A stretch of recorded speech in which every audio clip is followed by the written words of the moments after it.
시간에 최신 여론조사 결과를 알아보는 시간입니다. 이택수의 여론. 오늘도 리얼미터 이택수 대표 나오셨어요. 어서 오십시오. 네, 안녕하세요. 오늘 오시는 길이 다른 때보다 좀 어떻게 뚫렸습니까? 더 막혔습니까? 차량이 좀 적은 것 같습니다. 적은 것 같아요. 아까 전에 그 막혔다는 분은 어느 동네세요? 지금 청취자들이 다 뚫려 있는데요. 이런 문자 네. 주시는데 아까 더 막힌다는 분도 계셨어요. 오늘 징검다리 휴일 사이에 낀 네. 월요일인데 요새 뭐 휴일이고 뭐가 없으시죠? 그렇죠. 저희 리얼미터를 포함한 여론조사 기관들 가장 네. 바쁜 시기죠. 살이 좀 빠지신 것 같기도 하고. 그렇습니다. 듣던 중 반가운 소식. 지금까지 여론조사를 바탕으로 분석을 하면 네. 여론조사 바탕으로 한 분석입니다. 네. 17개 광역단체장 어떤 당이 어느 정도 가져갈 거라는 예측이 가능합니까? 광역단체장 기준으로 하면 전체 17개 지역 중에서 예.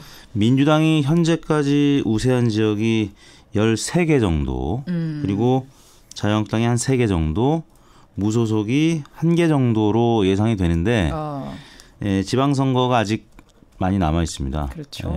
이 뭐 길어 보이기도 하지만 워낙 빠른 시일 내에 여러 가지 이슈가 생기는 때이기 때문에 예. 그다음에 여론조사가 지방선거는 뭐 대선에 비해서는 또 예상과 달리 나왔던 전례들이 있기 있어요. 때문에 그래서 현재 상황에서 말씀을 드리는 것인데요. 물론 한국당이라든지 아니면 바른미래당의 선정 가능성도 충분히 있기 때문에 조심스러운 예측을 해봅니다. 그럼 한국당 셋, 무소속 하나 여기 우세 보이고 있는 곳이 어디예요? 한국당은 일단 대구 경북은 여전히 대구, 우세를 경북. 보이고 있고요. 예. PK 지역, 그러니까 부울경, 예. 울산, 부산, 그다음에 경남 이 세 곳 중에 한 곳은 여전히 가능하지 않을까라는 생각이고요. 아니면 또 다른 지역에서 의외의 변수가 나올 수도 있기 때문에 예, 그리고 뭐 4개, 5개가 될 수도 있습니다. 그리고 이제 바른미래당도 지금은 여론조사에서 많이 뒤처져 있지만 서울이라든지 대전에서 지금 단일화 연대 논의가 이루어지고 있기 때문에 바른미래당도 가능성이 있다고 말씀을 드려야 될 것 같고요. 무소속 하나는 제주인가요? 원희룡 지사가 최근 들어서 그 폭행 피해 사건이 있었습니다. 그 다음에 발표된 여론조사 한 2개가 있었는데 오차범위 내지만 다시 재역전으로 역전된 결과가 나왔기 때문에 원희룡 지사가 무소속에서는 좀 가능성이 있어 보입니다. 지금까지 여론조사를 바탕으로 한 분석 그렇습니다. 자료가 이렇다는 거고 네. 변수는 뭐가 될지 몰라요. 지금 말씀하신 단일화 변수가 있고 또 어떤 변수가 가능합니까? 북미 정상회담이 6월 10일 날 예상이 돼 있기 때문에 지방선거 바로 직전이죠. 그렇죠. 문재인 대통령이 이제 또 한미 정상회담을 곧 하게 될 텐데 지금 북한이 태도 변화를 갑작스럽게 또 했기 때문에 어떻게 공인이 튈지 모릅니다. 오히려 보수층이 결집할 수도 있는 상황이고 해서 북미 정상회담 또 보수 정당 간 단일화 이슈 이 2가지가 가장 큰 변수가 될 것 같습니다. 드루킹 특검은 지방선거 전에 시작은 안 하지만 얘기들은 계속 나올 것 같거든요. 범위 그렇죠. 정하는 문제, 뭐 누가 어떻게 됐는지 줄다리기들 이것도 영향 줄 수 있을까요? 그렇습니다. 드루킹 사건이 잠시 후 문재인 대통령이나 정당 지지율 또 소개해드리겠지만 일시적인 영향을 계속 그 이후에 미쳐왔습니다. 그래서 오늘도 지금 청와대 관계자가 관련된 지금 뉴스가 나오고 있기 때문에 송인배 비서관 얘기. 적어도 이제 경남지사 선거에는 영향을 미칠 수가 있고 큰 틀에서 문재인 대통령이라든지 아무튼 청와대 관계자들이 어떤 혐의가 나올 경우에 그럴 경우에는 물론 이제 특검 이전이긴 합니다만 검경 지금 수사가 이루어지고 있기 때문에 계속 또 관련된 보도가 보수 언론에서 나오고 있고요. 그렇죠. 만약에 회고적 투표에 의한 문재인 정부 심판론으로 확전될 경우에는 다른 지역으로도 확산될 가능성이 없지 않아 보입니다. 그래요. 그런 것들이 이제 변수인 상황. 자, 이제 대통령 지지도 정당 지지도는 잠시 후에 소개하기로 하고 이번 주에 스페셜 여론조사 결과부터 좀 들여다볼 텐데 제가 이미 예고를 했어요. 예. 전두환 회고록도 지난주에 뭐 5.18이 지나면서 많은 분들이 관심을 갖게 되는 게 전두환 씨, 전두환 전 대통령에 관한 부분인데 경호를 국민 세금으로 하는 게 맞느냐. 이거 경호 이제 그만하자라는 국민청원이 청와대 청원 게시판에 올라왔습니다. 저희가 그렇습니다. 한번 조사를 해봤죠. 네, 저희가 지난 18일 날 5.18 당일이었네요. 전국 19세 이상 성인 8,038명에게 접촉을 해서 최종 501명의 응답을 완료했습니다. 무선 전화 면접 및 유무선 자동응답 혼용 방식이었고요. 표본 오차는 95% 신뢰 수준에서 플러스 마이너스 4.4%포인트였는데요. 문제는 다음과 같이 이루어졌습니다. 질문. 최근 정부가 전두환 전 대통령에게 제공하고 있는 경찰 경호의 지속 여부를 둘러싸고 논란이 벌어지고 있습니다. 선생님께서는 이에 대해서 어떻게 생각하십니까? 이렇게 물었는데요. 1번 반란 수괴이므로 경호를 중단해야 한다. 경호를 중단해야 한다. 2번 법에 명시된 대로 경호를 계속해야 한다. 계속해야 한다. 잘 모르겠다. 3번. 모르겠다. 자, 결과 어떻게 났어요? 중단해야 한다는 의견이 63.2%로 나타났고요. 계속해야 한다는 의견이 27.4%로 나타나서 2배 이상 중단 의견이 높게 나타났습니다. 63.2%가 이제는 경호 그만하자 할 만큼 했다. 중단 쪽으로. 네. 그래도 27.4%는 계속해야 한다. 모르겠다가 한 10% 가까이 나왔어요. 네. 분석 좀 해보셨습니까? 네.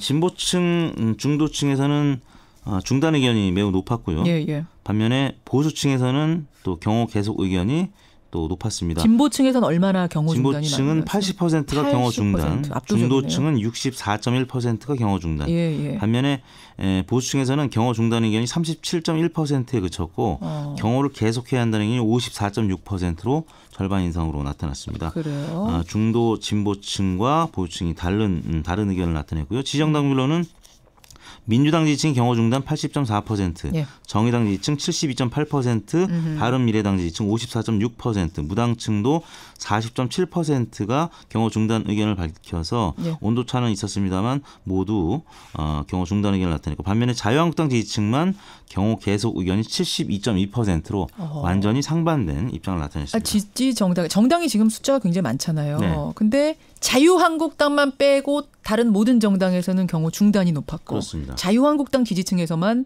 네. 18.8% 경호 중단.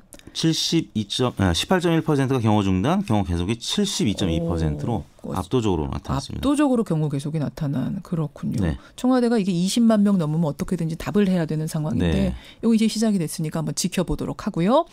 대통령 지지도로 가겠습니다. 정리조사 가보죠. 네, 문재인 대통령의 5월 3주차 국정수행 지지도가 1.5%포인트 빠진 74.8%를 기록했고요. 예. 부정평가는 20.8%로 3.1%포인트 올랐습니다. 북한의 태도 변화 소식 또 드루킹 논란이 일부 영향을 미친 것으로 보이는데요. 4.27 남북 정상회담에 따른 급등 이후에 자연적인 조정 효과라고 볼 수 있겠는데요. 75%가량이기 때문에 여전히 지금 3주째 고공 행진을 하고 있고 70%대는 4주 연속 지금 기록하고 있습니다. 저는 드루킹 요 편지 이런 것보다도 네. 이 남북 관계가 술렁술렁하는 거, 네. 남북미 관계에 따라서 지금 지지도는 제일 맞습니다. 영향 많이 받는 것 같은데요. 맞습니다. 다른 게 없는 것 같아요. 네. 다 그런 식이죠. 주중에 목요일 날 가장 저점을 찍었는데 예. 이날이 리성권 북한 조평통 위원장이 남한 정부를 비난을 했고 또 대선 전에 댓글 조작 드루킹 공범 진술이 있었던 날인데 73.4%까지 빠졌는데요. 5.18 광주민주화운동 기념식 소식이 있었던 금요일 날은 다시 75.3%까지 반등을 하는 모습을 보였습니다. 정당 지지율도 어떻게 비슷하게 움직였습니까? 네, 민주당이 같이 빠졌는데요. 2.1%포인트 빠진 54.2%. 여전히 50%를 넘는 50% 중반에 고공 행진을 하고 있고요. 한국당은 모처럼 올랐습니다. 1%포인트 오른 18.7%. 주 초중반에 여야 강대강 대립 그리고 북한의 태도 변화 소식 때문에 소폭 반등을 했는데 20%를 아직 지금 찍지는 못하고 있습니다. 한때 20%대를 계속 찍었다가 최근 들어서 남북 정상회담 이후에 10%대로 빠진 이후에는 지금 회복세가 좀 더딘데요. 그러네요.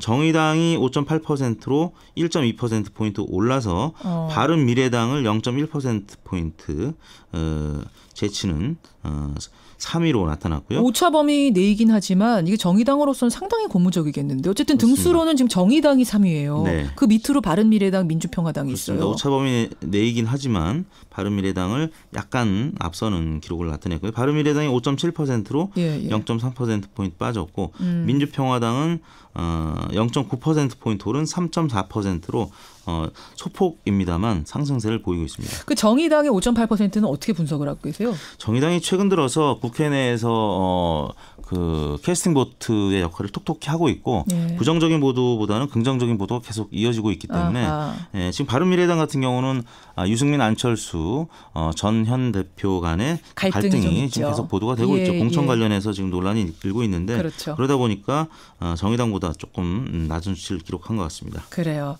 전두환 전 대통령의 이 경호 관련해서는 우리 청취자들도 문자가 굉장히 많이 들어오네요. 뉴스쇼 여론조사를 좀 따로 돌려봤으면 싶은 생각인데 근데 오늘 출근들 많이 안 하시잖아요. 네. 그래서 문자 게시판이 그렇게 활발하지가 않아요. 다른 때보다. 그래서 우리 자체 여론조사는 좀 불가능할 것 같고 오늘이든 내일이든 몇 번 한번 돌려봐서 여론조사를 뉴스쇼 안에서는 어떻게 나오는지 분석해봤으면 좋겠습니다. 어쨌든 이택수 대표가 돌려본 거 아까 몇 명이라고 하셨죠? 아까 저희는 500명가량. 예, 500명을 돌린 결과로는 3.2%가 중단에 손을 들어주셨다는 거 다시 한번 결과 전하면서 인사를 나눠야겠습니다. 네, 국정수행 평가와 정당 지지도는 5월 14일부터 18일까지 닷새 동안 전국 19세 이상 유권자 5만 75명에게 통화를 시도해서 최종 2,504명 응답을 완료했고요. 예. 조사 방법은 동일했고 표본 오차는 95% 신뢰 수준에서 플러스 마이너스 2%포인트. 자세한 내용은 중앙선거여론조사 심의위원회 홈페이지를 참고하시면 되겠습니다. 이택수 대표 수고하셨습니다. 네, 감사합니다. 여론이었습니다.